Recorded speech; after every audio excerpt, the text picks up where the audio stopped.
Noite quente, Belgorod, Briansk, Moscou e Ryazan sob ataque de drones. O maior ataque desde o início da guerra. Junto com Zakiev, as regiões fronteiriças da Rússia mergulham em um apagão total. Sem calor, sem luz, Simonian está furiosa. A Ucrânia derrota os russos em combates perto de Kupiansk. As tropas de Putin estão fugindo para todos os lados. Partidários da AT destruíram completamente uma locomotiva elétrica em Oriol. A ofensiva russa da primavera fracassou. Por causa dos Starlinks, eles finalmente estão prontos para negociações de paz. As forças armadas da Ucrânia destroem a OTAN nos exercícios. Você ainda não viu nada igual? Fim da amizade. O Azerbaijão acusou o Kremlin de atacar intencionalmente sua embaixada. A Europa se prepara para uma guerra nuclear. Armas nucleares aparecerão na Polônia. Os capachos de Putin, Fico e Orbán inventaram um jeito de contornar as sanções ao petróleo. As forças especiais do Zidua capturam mais um petroleiro da Frota Sombria. Detalhes sensacionais sobre o envenenamento de Navalny. Putin não vai escapar dessa. A Rússia ataca as Olimpíadas e Kim Jong-un construiu uma cidade inteira. Para as viúvas dos coreanos mortos na Ucrânia. Meu nome é Katerina Nesterenko e agora as principais notícias. Mas antes, curta este vídeo e inscreva-se no nosso canal para que a gente não se perca mais na imensidão. YouTube. Belgorod, você está dormindo? Na noite passada, drones atacaram a usina termoelétrica de Belgorod. A cidade perdeu calor. Isto é carvalho. Não há nenhuma luz. Tudo que faz barulho são geradores. Se houver algo queimando na janela, são os geradores. Belgorod. É ali que fica Belgorod. Não há nenhuma luz ali. Seguindo... Após Belgorod, Briansk também entrou em modo de apagão. Dizem que o drone atingiu a subestação bem ali. Novo Briansk? Segundo relatos, ela já havia sido atacada no dia anterior, 8 de fevereiro.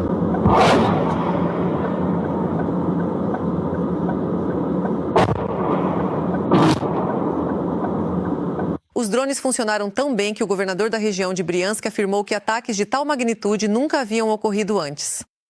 As explosões foram ouvidas em Ryazan e até mesmo em Moscou e na região. Claro, as autoridades dizem que derrubaram tudo.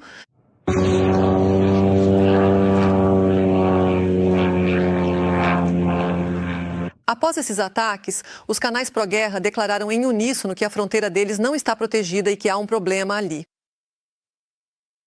O inimigo aumenta a cada mês sua capacidade de atacar instalações energéticas na região de fronteira da Rússia.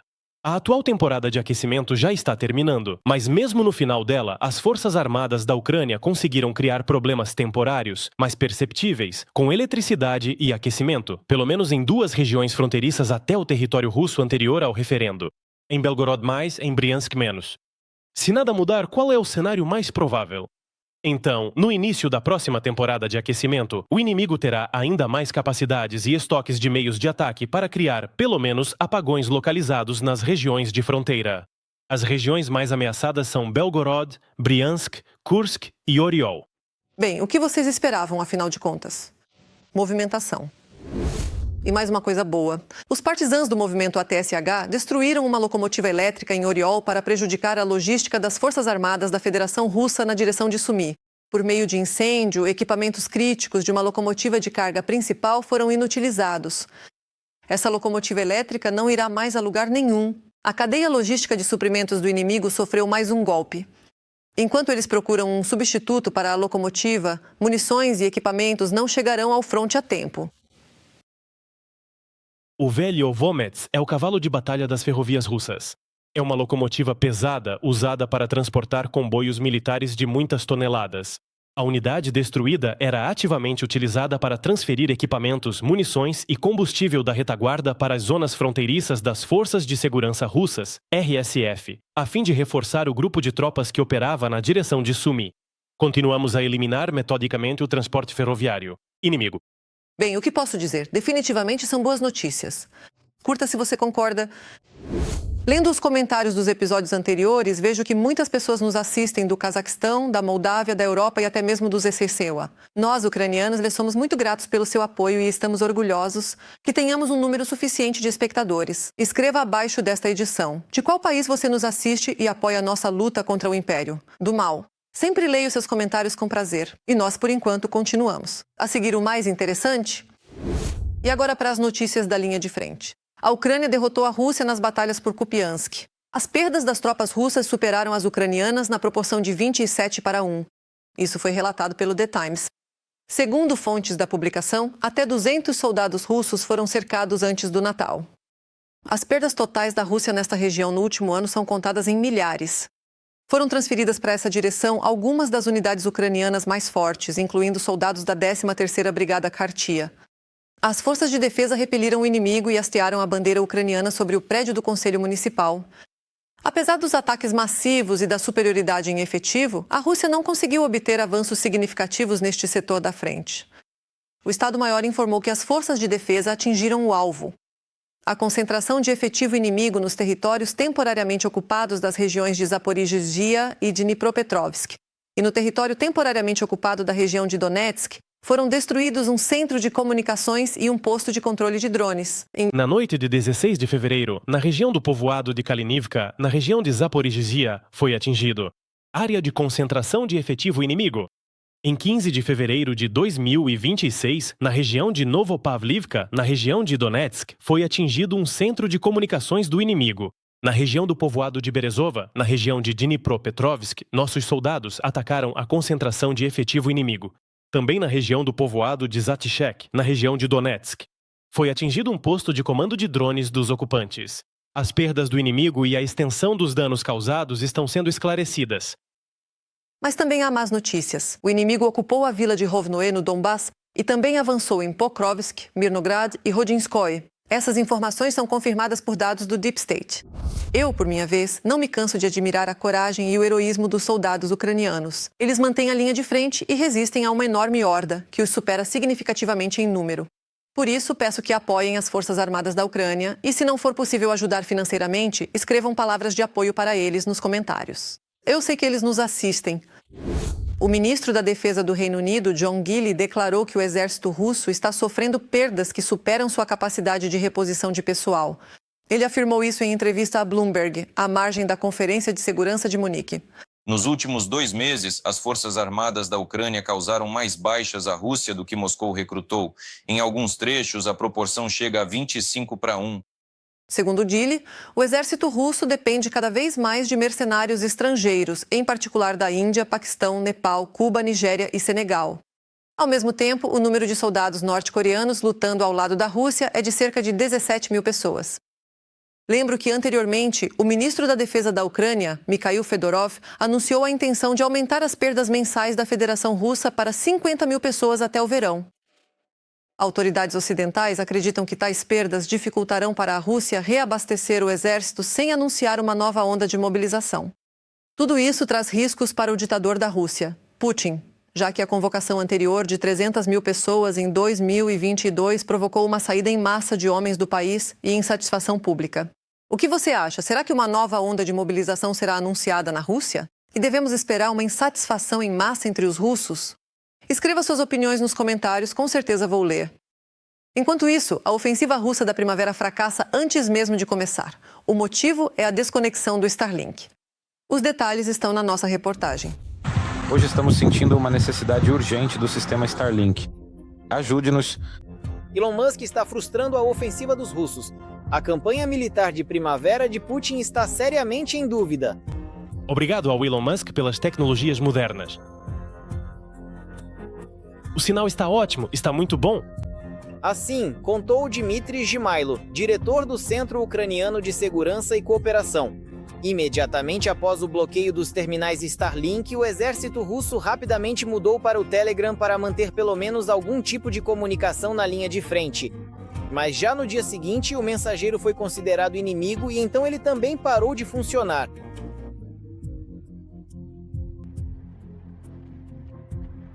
Por que não rir? Não é engraçado. Não entenderam, né? Isto é a Rússia. Resultado, a ofensiva de hoje da Rússia e uma tarefa ainda mais estratégica. Para a primavera de 2026 está à beira do fracasso. Além disso, o pânico não é escondido nem no Kremlin, nem mesmo nas plataformas de propaganda Z, onde abertamente contam o que realmente significa para os ocupantes ficar sem comunicação. Como, por exemplo, funciona agora um tanque na linha de frente? No tanque há um pequeno Starlink. O V5, eu sei, custa 35 mil rublos atualmente. Ele está em cada tanque. Por meio desse Starlink, os rapazes operando a partir do tanque acessam a internet. Em um tablet ou telefone, eles recebem a imagem do Mavic que sobe alto e assim atiram do tanque e veem, em tempo real, para onde vão os projéteis deles. Ajuste, nível, lateral. Ao mesmo tempo, por comunicação de voz via internet, eles estão em contato com o comandante e o comandante lhes dá instruções sobre onde atirar. Nesta casa, na próxima casa, nesta trincheira e assim por diante. Se tudo isso desabar, voltaremos, por exemplo, ao século passado. Mas o retrocesso já é evidente. Assim, nossos militares observam como os russos voltaram à tática dos anos de 2022 a 2023, quando as altas tecnologias de Musk ainda lhes eram desconhecidas. Eles bem, de forma bastante banal e conservadora, puxavam cabos de internet, faziam transmissões reforçadas de estações Wi-Fi, que funcionavam diretamente nos quartéis de diferentes níveis e assim por diante. Mas, em primeiro lugar, eles se ocupavam exatamente desse tipo de fornecimento quando falamos sobre comunicação via internet. Ao mesmo tempo, vale ressaltar que os cabos podem ser cortados e todos os transmissores e antenas precisam estar instalados em estruturas elevadas. E eles, categoricamente, não podem ser cobertos por nada, como acontece com os próprios Starlinks. Como resultado, simplesmente surgiu mais trabalho interessante para nossos drones. Diante de nós está um ataque de um drone FPV ucraniano contra um equipamento especial que os russos instalaram em uma torre de linha de transmissão. Enquanto as forças armadas da Ucrânia têm acesso pleno à internet, ao Starlink, os russos agora não têm nem mesmo essa, digamos, alternativa. E assim que eles tentaram estabelecer essa alternativa, imediatamente começaram a ser atingidos por causa dela. No entanto, enquanto os russos usam os Starlinks como suporte para xícaras, o comando ainda tem esperança. A tecnologia estrangeira ainda vai voltar a funcionar. Por exemplo, na Rússia estão procurando ucranianos que, mediante pagamento, registrem oficialmente as antenas parabólicas e lhes deem uma segunda vida. Os hackers ucranianos reagiram imediatamente a isso. Eles criaram inúmeras plataformas falsas, incluindo justamente aqueles bots do Telegram que ofereciam exatamente esse serviço. O serviço de drops para inserir esses terminais nas listas brancas. Foi assim que eles os identificaram. Como resultado, em primeiro lugar, descobriram os números dos Starlinks que os militares russos queriam inserir nas listas brancas dessa forma. Em segundo lugar, eles receberam quase $6.000 do exército russo. Eles me enganaram. Eles simplesmente me enganaram descaradamente. Hoje, os russos enganados afirmam mais uma vez que superaram o insidioso Ocidente. Assim, a alternativa foi apresentada com pompa. Plataforma estratosférica Barrage 1, naturalmente, doméstico. Nem sequer produzimos pregos nós mesmos, num país que produz tanto metal. Em resumo, um balão de ar quente eleva um transmissor e amplificador de Wi-Fi ao céu, o qual, em teoria, pode fornecer acesso à internet às áreas sobre as quais é transportado pelo vento por até 2 dias. A conexão deve ser boa para que vocês possam sempre se manter em contato. Hoje, na era da tecnologia, qualquer informação, mapas e tudo o mais, sem internet não se vai a lugar nenhum. Na prática, segundo o jornal Le Monde, devido à perda do Starlink, a Rússia perdeu consideravelmente seu potencial no campo de batalha. A precisão dos ataques de longo alcance está caindo constantemente. Os ocupantes às vezes nem sabem que sua linha de defesa foi rompida e as perdas nos ataques aumentam a cada nova tentativa de avançar sobre as posições das forças armadas da Ucrânia. Agora, os militares russos estão sendo enviados para ataques de assalto. Na prática, sem a possibilidade de receber dados de reconhecimento em tempo real, sem a possibilidade de lançar drones e operar em tempo real. Corrigir as ações dos soldados russos, dizendo onde estão os militares ucranianos, como é melhor contornar, como não esbarrar em um obstáculo e assim por diante. Agora, isso não existe. É notável que, ainda em 2023, o comandante-chefe das Forças Armadas da Rússia, Gerasimov, prometeu apresentar em breve seu próprio sistema de comunicação via satélite. 3 anos depois fica claro, era preciso ter ouvido Matvienko e pelo menos começar com nossos próprios pregos. Você fez isso de propósito. Está amadurecendo um novo conflito entre o Azerbaijão e a Federação Russa. O presidente do Azerbaijão, Ilham Aliyev, acusou publicamente a Rússia de um ataque intencional contra a embaixada de seu país em Kiev. Após o primeiro ataque, pensamos que poderia ter sido um acidente. e fornecemos aos nossos colegas na Rússia as coordenadas das missões diplomáticas do Azerbaijão. Depois disso, a Rússia atacou mais 2 vezes, então foi um ataque intencional. A acusação, a Rússia já respondeu. Lá, claro, todos negam e lembram Aliyev de como expressaram solidariedade ao embaixador do Azerbaijão em Moscou devido aos danos ao prédio e ao território da missão azeri em Kiev em novembro de 2025. Tipo isso. Os danos no Kremlin, aliás, não são atribuídos ao próprio ataque, mas, cito, ao funcionamento inadequado da defesa aérea ucraniana. O lado azeri também foi informado de que os militares russos estão realizando ataques contra alvos militares legítimos, instalações do complexo industrial de defesa ucraniano, incluindo aquelas localizadas em Kiev. Durante o planejamento dos ataques, é realizado um controle rigoroso dos dados de uso em combate para evitar danos à população civil. São levados em consideração os locais das representações diplomáticas de estados estrangeiros. Somente em 2025 foram registrados pelo menos 3 casos de danos a edifícios da embaixada. Em julho, o ataque atingiu diretamente os edifícios na área adjacente à embaixada do Azerbaijão em Kiev. Naquela ocasião, houve mortos e feridos, mas não na própria missão diplomática. Militares americanos abordaram mais um petroleiro de subestação, o Verônica 3. Ele navega sob bandeira do Panamá e está sob sanções do ZQIA devido à sua ligação com o Irã. Durante várias semanas, o petroleiro se escondeu dos americanos após fugir da zona de bloqueio da Venezuela, imposta pelo presidente Donald Trump. O Pentágono informou sobre isso, publicando um vídeo da apreensão da embarcação. Segundo o Ministério da Defesa, as forças americanas perseguiram o petroleiro desde o Mar do Caribe até o Oceano Índico. Pelo vídeo, a apreensão foi realizada de forma exemplar e ocorreu sem incidentes.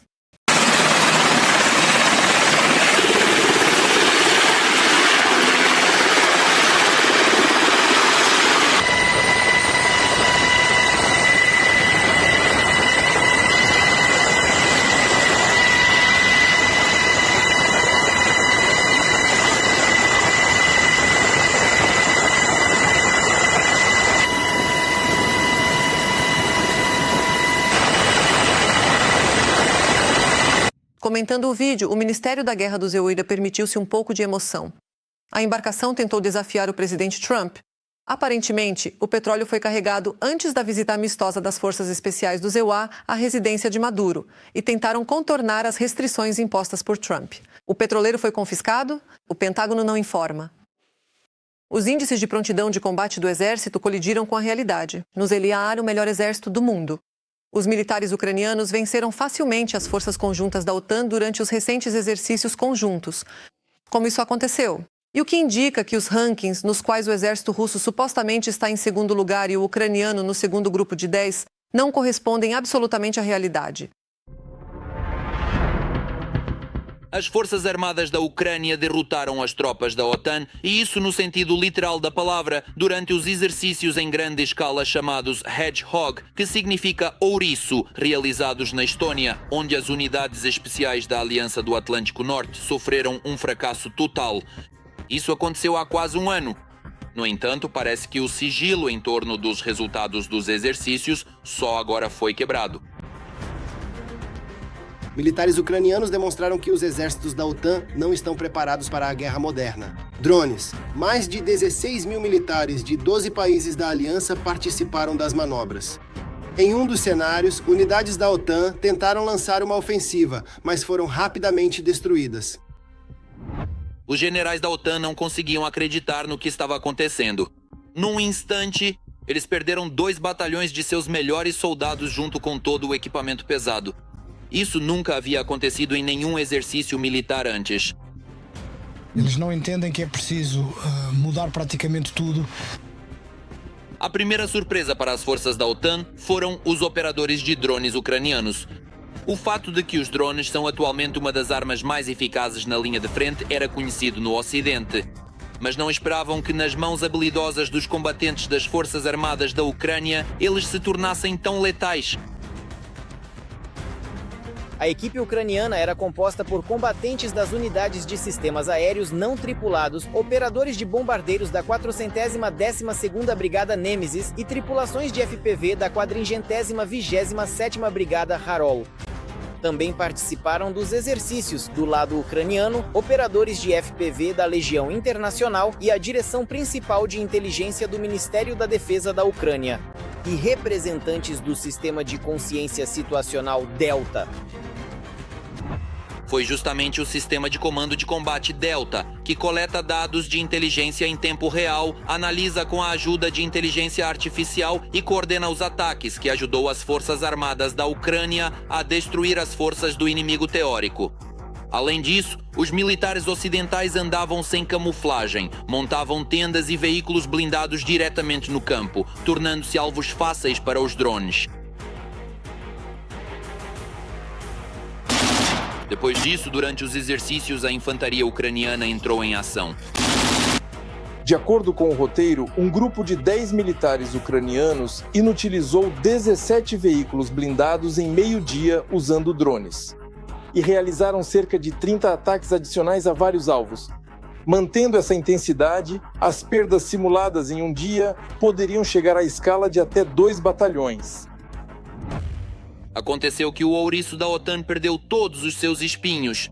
Se fossem operações de combate reais e não exercícios, as Forças Armadas da Ucrânia teriam rompido completamente a defesa da aliança em um dia. E em 1 ou 2 dias já estariam nos arredores de Berlim. Nossos parceiros ocidentais não estão prontos para travar uma guerra moderna. Sempre dissemos isso, por isso eu dizia que no caso de uma transferência do inimigo para outro teatro de operações militares, a situação lá pode se desenvolver de forma muito dramática. A percepção dessa perspectiva deixou os generais da OTAN em choque. Um dos comandantes europeus, após os exercícios, resumiu o que viu com a frase: "Estamos completamente ferrados." E ao que parece, apenas os soldados das Forças Armadas da Ucrânia, que lutam bravamente agora na linha de frente contra os ocupantes russos, ávidos por conquistar metade da Europa, não permitem que isso aconteça. O exército ucraniano é o exército forte da Europa.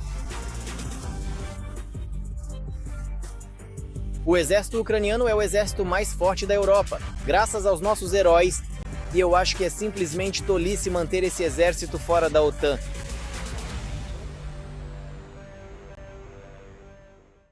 Nossa música é boa, começando do início. Orbán e Fico estão novamente tentando transportar petróleo russo. A mídia informa que Hungria e Eslováquia solicitaram oficialmente ao governo da Croácia que garanta o transporte de petróleo russo pelo oleoduto Adria. A respectiva carta conjunta foi enviada a Zagreb pelo ministro das Relações Exteriores da Hungria, Péter Szijjártó, e pela ministra da Economia da Eslováquia, Denisa Saková. A segurança do abastecimento energético de qualquer país não pode ser uma questão ideológica. Por isso, esperamos que os croatas, ao contrário da Ucrânia, não arrisquem a segurança do fornecimento de petróleo para a Hungria e a Eslováquia por motivos políticos. Lembro que o transporte de petróleo bruto russo pelo oleoduto Druzhba através da Ucrânia foi interrompido no final do mês passado. A razão foram os ataques russos em grande escala à infraestrutura energética ucraniana. Ao mesmo tempo, Szijjártó acusou a Ucrânia de não retomar os fornecimentos por motivos políticos. Bem, façam suas apostas, senhores. Qual será a resposta da Croácia? Uma enxurrada, mas não de medalhas, e sim de manipulações falsas. É isso que diferencia a participação dos russos nos Jogos Olímpicos de Inverno. Vamos explicar como a propaganda está fazendo lavagem cerebral nos russos em relação aos esportes. 6. No dia 1º de fevereiro, o principal evento esportivo do planeta, os Jogos Olímpicos de Inverno, teve início nas cidades italianas de Milão e nome da cidade omitido. Uma campanha anticompetitiva foi lançada na televisão russa, alegando que os italianos haviam falhado completamente na preparação para a competição. Não é como a Olimpíada de Sochi em 2014? Acender a tocha em 2 segundos. As instalações foram construídas quase tão rapidamente. Os testes foram feitos às pressas de qualquer jeito porque não havia tempo suficiente. E então apareceram os portadores da tocha nesse caos. Milão está vivendo seu 2º dia. Em todos os canais federais começaram a dizer em uníssono que a maioria dos ingressos para a abertura das Olimpíadas não foi vendida. E o evento acontecerá com as arquibancadas quase vazias. A equipe de Israel e o vice-presidente dos Stewardess, Wentz, foram vaiados na cerimônia de abertura em Milão. A Itália não se preparou de forma alguma para as Olimpíadas. Em resumo, uma porção de problemas. Com arquibancadas quase vazias e vaias furiosas, foram abertos na Itália os 25º Jogos Olímpicos de Inverno. Faltam 2 horas para o início dos Jogos Olímpicos de Inverno na Itália, mas os primeiros escândalos já estão explodindo. Milão. Uma atenção especial nos relatos russos é dada à corrupção. Olimpíada do antirrecorde. No início dos Jogos, apenas 42% das instalações estavam prontas. Algumas instalações receberam as competições junto com montes de lixo e, em alguns lugares, parte dos ambientes e arquibancadas nem sequer estavam concluídos. E nem chegaram a ser finalizadas. A principal razão, os funcionários italianos corruptos. No dia da abertura dos Jogos, o Canal 1 exibiu, em vez da cerimônia, um filme sobre a Olimpíada de 2014 em Sochi. Seus Jogos de Inverno quentes. E no noticiário foi ao ar uma reportagem sobre distúrbios de rua em Milão. Os Jogos Olímpicos de Inverno de 2014 em Sochi entraram para a história como o evento esportivo mais caro já organizado, com um custo impressionante de mais de 51 bilhões de dólares. Para comparação, os Jogos na Itália custaram até 6 bilhões de euros. Para efeito de comparação, a pensão média na Itália varia de 1.500 a 2.000 euros, enquanto na Rússia ronda os 260 euros. Fato interessante, havia cerca de 60 mil espectadores no estádio San Siro, em Milão. O jornal The Guardian escreveu sobre isso. Mas na abertura dos Jogos Olímpicos de Sochi, em 2014, esse número foi 1/3 menor. E esta é a informação oficial. Cerca de 40 mil pessoas foram testemunhas diretas da abertura dos Jogos no estádio Fichte. Esses dados são fornecidos pelo comitê organizador de Sochi 2014, no portal oficial das Olimpíadas.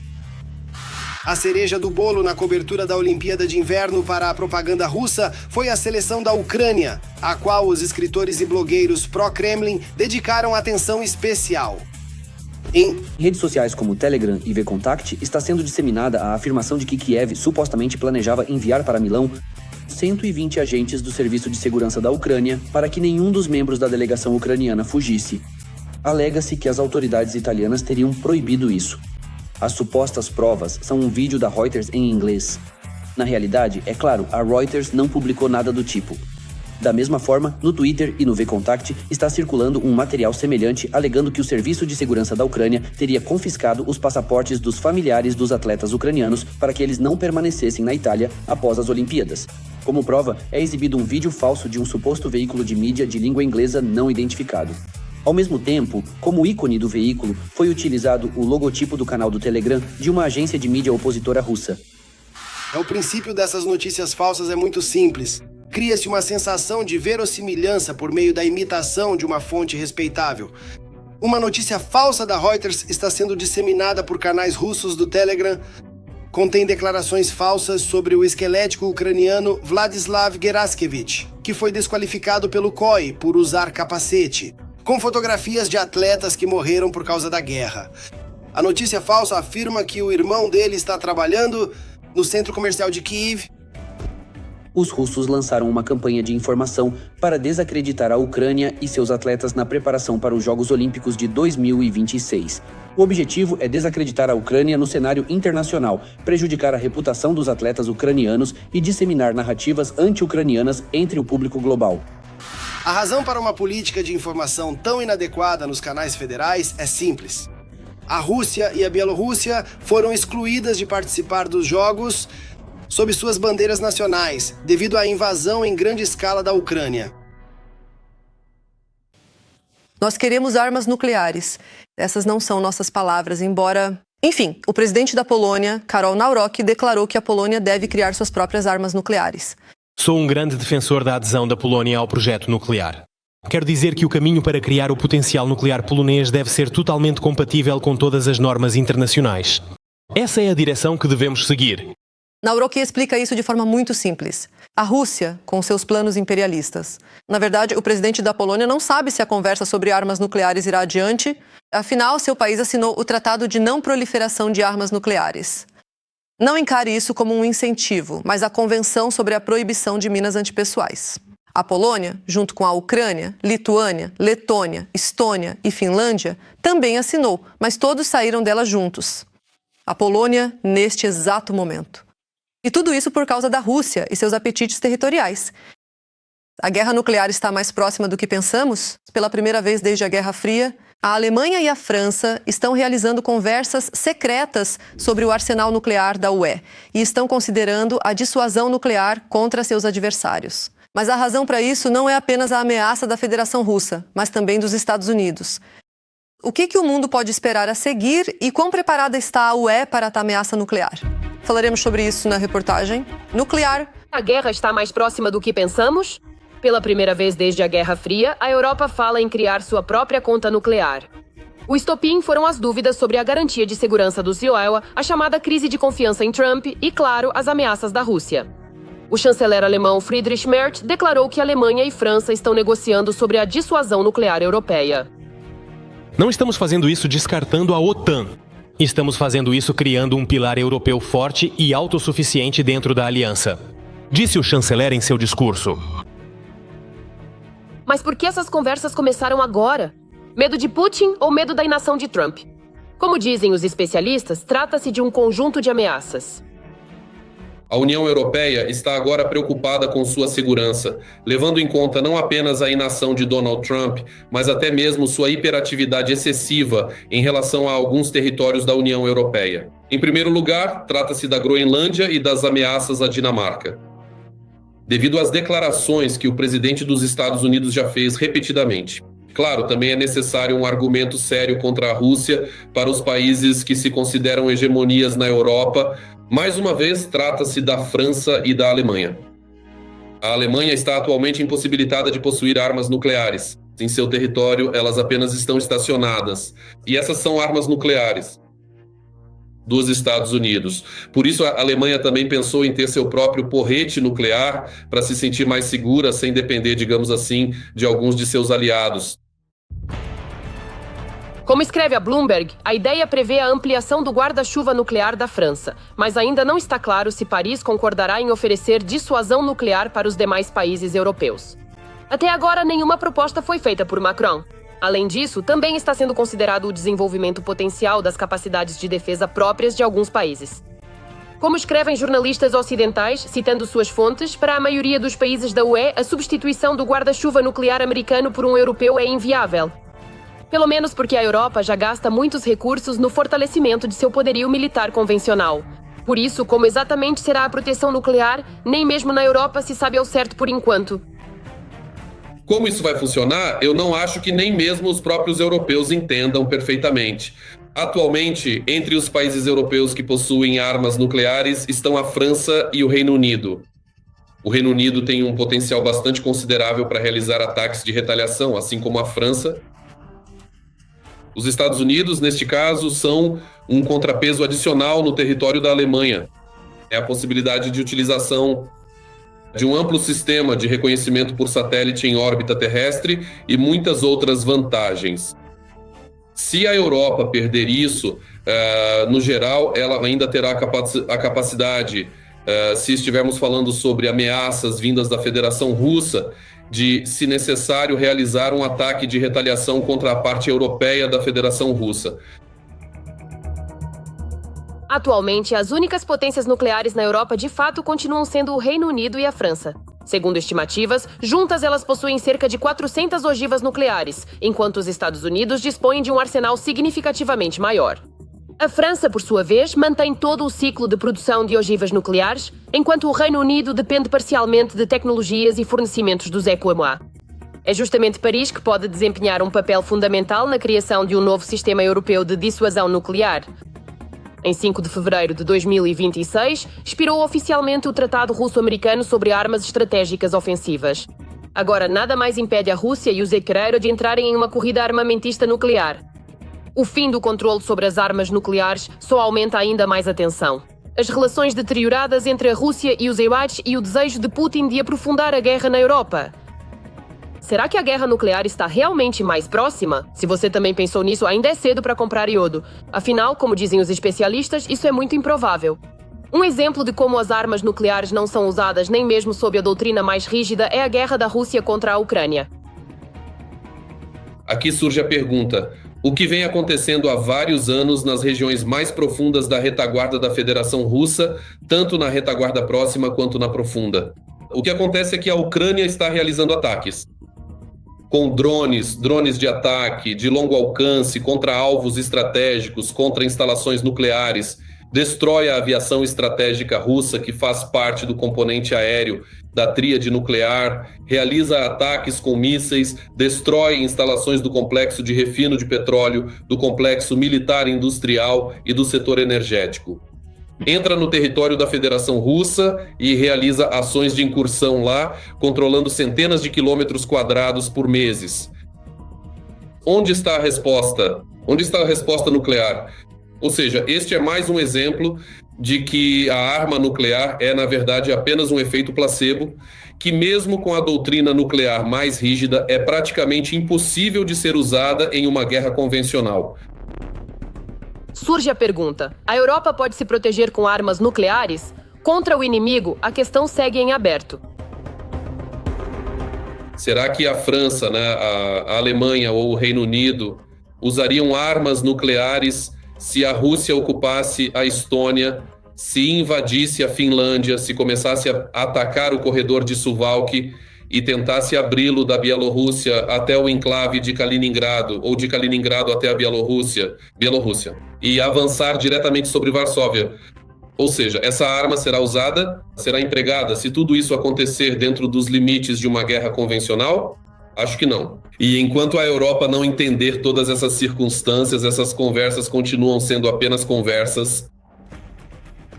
Se a Europa realmente seguir o caminho do desenvolvimento de sua própria dissuasão nuclear, isso pode mudar o equilíbrio de forças no mundo e colocar em dúvida o sistema existente de não proliferação de armas nucleares. Mas mesmo nessas condições, os especialistas não acreditam que uma guerra nuclear seja real, pelo menos no curto prazo. Eu não acredito em uma guerra nuclear. Se ela pudesse ter começado, já teria começado há muito tempo. As discussões sobre o escudo nuclear da Europa ainda estão em estágio inicial, porém o próprio fato de elas estarem ocorrendo indica mudanças sérias na arquitetura global de segurança. Mas o fato de a Europa começar a pensar em sua própria defesa é um sinal claro de que ações militares no território da UE são bastante reais. Alexei Navalny foi assassinado, agora isso está oficialmente confirmado. Putin escolheu o método de assassinato seguindo as melhores tradições da Idade Média. Os detalhes do crime estão em nossa reportagem. O Kremlin matou Alexei Navalny com a ajuda de sapos. Laboratórios independentes de 5 países diferentes, após analisarem os biomateriais do líder da oposição russa, concluíram que Navalny foi envenenado com uma substância chamada epibotitina. Quanto ao senhor Navalny, sim, ele faleceu. Isso é sempre um acontecimento triste. Mas já tivemos outros casos em que pessoas morreram em locais de detenção. E acaso isso nunca aconteceu nos Estados Unidos? Biden, não queremos te chamar de respeitável. Sabemos o que você está tramando agora. Nem os TP positivos, nem o ex-presidente Biden fizeram nada além de envenenar seus oponentes políticos. Um veneno altamente tóxico extraído da pele do sapo flecha sul-americano. Desde o envenenamento, a Grã-Bretanha e seus parceiros têm buscado persistentemente a verdade. Graças ao trabalho da Grã-Bretanha, da Suécia e de outros parceiros, muito obrigado, foi confirmado que uma toxina mortal foi encontrada no corpo de Alexei Navalny. Essa toxina é encontrada em rãs arborícolas do Equador. Os agentes de Putin, desde juízes até carcereiros e membros dos serviços especiais, primeiro destruíram lentamente a saúde de Navalny com as condições prisionais e depois, exatamente 2 anos atrás, em 16 de fevereiro de 2024, o envenenaram com um veneno. Os dados sobre os sintomas de Alexei Navalny coincidem com o que se sabe sobre o efeito do epibatidina. Na fase inicial, causa um aumento acentuado da pulsação, da pressão arterial, vômitos e convulsões. Depois, esses sintomas rapidamente dão lugar à queda da pressão, desaceleração do coração e parada respiratória. Enquanto Gizetnik e bots do Kremlin atacam pessoas sensatas na internet, o Kremlin, na vida real, envenena líderes de opinião da oposição. O próprio Navalny, tendo sido repetidamente envenenado pelos serviços secretos russos, respondeu por que Putin recorre ao veneno com tanta frequência. Se você atira em alguém ou atropela com um carro, é um crime tradicional, que é mais ou menos compreensível como investigar. Aqui está o corpo, aqui estão as balas, aqui estão os vestígios, mas o envenenamento oferece uma oportunidade incrível de simplesmente não conduzir investigação alguma e se dedicar ao passatempo favorito do Kremlin, simplesmente mentir. Olha, eu fiquei 18 dias em coma e até agora não há nenhum processo criminal. Como se nada tivesse acontecido. Com um buraco na cabeça não há como discutir, mas aqui até agora metade do país duvida e repete. Bem, provavelmente se quisessem envenená-lo já o teriam envenenado. Mas ele está vivo, o que significa que não foi envenenado. Bem, infelizmente as pessoas têm uma peculiaridade. Cedo ou tarde a vida acaba. Eles estão morrendo. Navalny morreu de morte natural. Ao envenenar inimigos, Putin não se constrange com fracassos. Repetidas vezes, governos ocidentais expuseram crimes do Kremlin. O Reino Unido rastreou os envenenadores dos Skripal. Em resposta, Simon Yuan gravou uma entrevista com os serviços secretos russos sobre o amor deles por torres. A reunião de St. Berezovsky. Ele é famoso não só em toda a Europa, ele é famoso, eu acho, no mundo inteiro. É famosa por sua torre de 123 metros. No outono de 2006... O mundo ficou chocado com as imagens da morte do ex-oficial do FSB, Litvinenko, em um hospital de Londres. O opositor foi envenenado com uma substância radioativa. O tribunal concluiu que os amigos de Alexander, o ex-oficial do FSB Andrei Lugovoy e o empresário Dmitry Kovtun, lhe haviam dado polônio. Em 2022, o empresário faleceu em decorrência das complicações da Covid-19, enquanto o agente especial Lugovoy, após envenenar o colega, conquistou uma vaga na Duma estatal. Qualquer um, a partir deste momento, que tentar prejudicar sua pátria, seu país e os cidadãos da Federação Russa perderá tudo e morrerá lá fora, além das fronteiras do nosso país, como um cão sarnento. Alguns anos antes do assassinato de Alexander Litvinenko, autor do livro FSB Explode a Rússia, outro popular opositor foi envenenado na Rússia, o investigador do açúcar de Ryazan, Yuri Shchekotikin. Durante o primeiro mandato de Putin, o jornalista e, ao mesmo tempo, deputado da Duma estatal, Shchekotikin, investigava crimes e conexões criminosas do Kremlin. O que está acontecendo hoje é uma espécie de loucura. Na verdade, eu comecei a falar, tenho 2 filhos, quero deixar um estado normal, limpo. Em junho de 2003, Shchekotikin foi a Ryazan junto com a comissão que investigava uma série de explosões em prédios residenciais russos. Durante a viagem de trabalho, o deputado investigador passou mal. Durante 2 semanas, Yuri morreu de forma dolorosa no hospital. Os médicos, como admitiram mais tarde por ordem de cima, atribuíram a morte a uma rara micólise tóxico-alérgica. Nem especialistas independentes, nem mesmo os familiares tiveram acesso ao prontuário médico de Shchekotikin. O fato de jornalistas estarem morrendo hoje na Rússia é um sinal de uma sociedade doente e é um sinal de um presidente doente. O veneno, como se sabe, é a arma das mulheres, dos covardes e dos eunucos, assim como dos serviços secretos russos liderados pela KGB. Bem, agora se você estiver de pé, é melhor se sentar. Apenas ouça. Na capital da Coreia do Norte, Pyongyang, foi concluída a construção da Rua Seber, onde irão morar os familiares dos soldados mortos na Guerra Russa. Contra a Ucrânia, os títulos de propriedade dos apartamentos foram entregues pessoalmente pelo líder da Coreia do Norte, Kim Jong-un. Isso foi informado pela agência de notícias norte-coreana KCNA. De acordo com o comunicado, na rua foram construídos edifícios residenciais de vários andares e de poucos andares, destinados a garantir uma vida feliz para os familiares dos militares mortos. Kim Jong-un chamou a rua de símbolo de honra da geração e motivo de orgulho para Pyongyang, e desejou aos familiares dos falecidos que nesta rua sempre reinem apenas felicidade e alegria. Relata-se que a rua foi inaugurada com o corte da fita vermelha, aplausos entusiásticos, gritos, salvas solenes, balões e uma brilhante estrela vermelha. E claro, com um concerto impressionante. O que vocês acham de todo esse surrealismo? Escrevam nos comentários. Por hoje é só. Deixem um like neste vídeo e não se esqueçam de se inscrever no canal Ucrânia Hoje para não perder nossos próximos episódios. Até a próxima!